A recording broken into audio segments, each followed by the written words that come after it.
नमस्कार, मेरा नाम है हेमंत बघेल और आप हैं इस समय हेमंत बघेल क्लासेस में। आज हमारा विषय है शहीद वीर नारायण सिंह। शहीद वीर नारायण सिंह, जिन्हें छत्तीसगढ़ में स्वतंत्रता आंदोलन का प्रथम शहीद के रूप में जाना जाता है। 1857 ईस्वी में जब भारत में अंग्रेजों के विरुद्ध पूरे देश ने एकजुट होकर आंदोलन शुरू किया, तो उस समय छत्तीसगढ़ में वीर नारायण सिंह ने अंग्रेजों के विरुद्ध आंदोलन शुरू किया। शहीद वीर नारायण से संबंधित प्रश्न सीजीपीएससी और सीजी व्यापम में अक्सर पूछे जाते हैं, तो आप लोग इस वीडियो को अंत तक देखिएगा, जिससे आप लोगों को वीर नारायण सिंह के विषय में जानकारी प्राप्त होगी। तो चलिए आज का अध्याय शुरू करते हैं। वीर नारायण सिंह, जिनका जन्म 1795 ईस्वी में हुआ था। 1795 ईस्वी में हुआ था सोनाखान नामक स्थान में। सोनाखान जो कि वर्तमान में बलौदाबाजार जिले के अंतर्गत आता है। इनके पिता थे रामसाय बिंजवार, जो कि इस सोनाखान जमींदारी के जमींदार थे। कालांतर में वीर नारायण सिंह के पिता के बाद सोनाखान की जमींदारी वीर नारायण सिंह को प्राप्त हुई। अब कौन? वीर नारायण सिंह सोनाखान के जमींदार हो गए। तो प्रश्न पूछा जाता है कि वीर नारायण सिंह कहाँ के जमींदार थे? तो सोनाखान के। वीर नारायण सिंह जी की जाति भी पूछी जाती है, तो वे बिंजवार जनजाति से थे। इन्होंने 1856 में सोनाखान का विद्रोह किया। सोनाखान का विद्रोह हुआ क्या था कि 1856 में इनके क्षेत्र में अकाल पड़ गया था। अकाल की बारिश नहीं हो रही थी, जिस कारण से अनाज उत्पन्न नहीं हो पा रहा था खेतों में। तो जो जनता थी वो भूखे मरने की नौबत आ गई थी उनकी। तो अकाल पड़ गया था, और इस अकाल की परिस्थिति में जो ब्रिटिश सरकार थी, तत्कालीन ब्रिटिश सरकार थी, उसने जनता की सहायता करने के स्थान पर उल्टे जनता पर दमनकारियां नीति कर रही थी। अर्थात की जनता का शोषण कर रही थी। तो ये सारा कुछ वीर नारायण सिंह ने जब देखा, तो उन्होंने जनता के लिए कुछ करने की ठानी। और उन्होंने क्या किया? कसडोल के एक व्यापारी थे माखनलाल, उनके गोदाम में रखे अनाज को लूट लिया और अकाल पीड़ितों में बंटवा दिया। अब जो है ये जो व्यापारी माखनलाल, वो पहुंच गए अंग्रेजों के पास कि भाई ये जो सोनाखान का जमींदार है वीर नारायण सिंह, उसने मेरे गोदाम को लूट लिया। तो अब अंग्रेजों ने कहा ठीक है, हम कार्रवाई करते हैं, और शहीद वीर नारायण सिंह को संबलपुर से अक्टूबर 1856 में गिरफ्तार कर लिया और जेल में डाल दिया गया।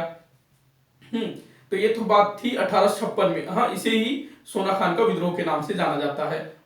अब इसी समय 10 मई 1857 को मेरठ की छावनी से प्रथम स्वतंत्रता संग्राम का शुरुआत हो गया, जो कि धीरे धीरे पूरे देश में फैल गया। चारों तरफ जो है अंग्रेजों के विरुद्ध आवाजें उठने लगी। तो अब ये बात वीर नारायण सिंह को भी पता चली, तो उन्होंने भी इसमें शामिल होना तय किया, और उन्होंने अगस्त 1857 में अपने 3 साथियों के साथ जेल से भाग निकले। कब? अगस्त 1857 में जेल से भाग निकले, और वो पहुंच गए सोनाखान पहुंच गए, और वहां पहुंचकर उन्होंने 500 बंदूकधारियों की एक फौज तैयार कर ली अंग्रेजों से लड़ने के लिए। अब वीर नारायण सिंह जेल से भाग गए, तो अब अंग्रेज भी मतलब टेंशन में आ गए। अब उनको पकड़ने के लिए मतलब वो भी प्लान बनाने लग गए। तो अब इस समय आप याद रखिएगा कि जो छत्तीसगढ़ का अधीक्षक था वह था चार्ल्स इलियट। उस समय अधीक्षक हुआ करता था, तो वो था चार्ल्स इलियट। तो उसने कैप्टन स्मिथ को इस काम में लगाया, वीर नारायण सिंह को पकड़ने के काम में लगाया कैप्टन स्मिथ को। तो अब यहां आप लोग ध्यान रखिएगा कि कैप्टन स्मिथ का साथ दिया कुछ जमींदारों ने, जो मतलब सोनाखान जमींदारी थी उसी के आसपास के कुछ जमींदारों ने अंग्रेजों का साथ दिया वीर नारायण सिंह के विरुद्ध। तो वे थे भटगांव, बिलाईगढ़, देवरी और कटंगी के जमींदार। इन्होंने कैप्टन स्मिथ का साथ दिया, अर्थात कि अंग्रेजों का साथ दिया वीर नारायण सिंह को पकड़ने के लिए। तो अब ये जो कैप्टन स्मिथ है अपना सेना लेकर सोनाखान पहुंच गया, और वहां दोनों पक्ष के बीच लड़ाई हुई। एक तरफ वीर नारायण सिंह, दूसरी तरफ अंग्रेज। तो इसमें वीर नारायण सिंह के कई साथी मारे गए और वीर नारायण सिंह पकड़ लिए गए। अब वीर नारायण सिंह के ऊपर राजद्रोह का मुकदमा चलाया गया, और 10 दिसंबर 1857 को रायपुर में उन्हें फांसी दे दी गई। अब रायपुर में जहां उनको फांसी दे दी गई, जिस चौक में उन्हें फांसी दी गई थी, उस चौक का नाम जय स्तंभ चौक रखा गया। अभी भी आप रायपुर जाएंगे तो वहां आपको जय स्तंभ चौक मिलेगा। ये सारा कुछ आपको याद रखना है कि कहां फांसी दिया गया, जय स्तंभ चौक। कब दिया गया?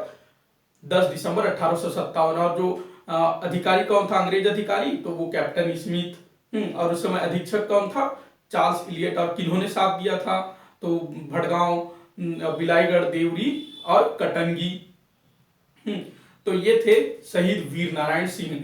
शहीद वीर नारायण सिंह को उनकी उपलब्धियों, आदिवासियों के लिए उनके द्वारा किए गए कार्य को देखते हुए छत्तीसगढ़ सरकार द्वारा उनके नाम से एक पुरस्कार वितरित किया जाता है, जिसका नाम है शहीद वीर नारायण सिंह पुरस्कार। यह पुरस्कार ऐसे व्यक्ति अथवा संस्था को दिया जाता है जो आदिवासियों के लिए, उनके विकास के लिए, उनके उत्थान के लिए कार्य करता हो, तो उसे यह पुरस्कार दिया जाता है, शहीद वीर नारायण सिंह पुरस्कार, आदिवासी उत्थान के क्षेत्र में। अगला, शहीद वीर नारायण सिंह के नाम पर एक परियोजना का नाम रखा गया है, शहीद वीर नारायण सिंह परियोजना, जो कि कोडार नदी में स्थित है। और एक कोडार नदी कहाँ है? महासमुंद में। तो ये सारा कुछ आपको याद रखना है। ये अक्सर परीक्षाओं में पूछा जाता है, सीजीपीएससी हो अथवा सीजी व्यापम से रिलेटेड परीक्षाएं हो, पूछा जाता है। तो मुझे पूरी आशा है कि आप लोगों को आज का विषय समझ में आ गया होगा। अगर वीडियो अच्छा लगा हो तो लाइक कर दे, अपने दोस्तों के साथ शेयर कर दे, चैनल को सब्सक्राइब कर ले, ताकि आगे भी आप लोगों को ऐसे ही वीडियो देखने को मिलता रहे। वीडियो को पूरा देखने के लिए धन्यवाद।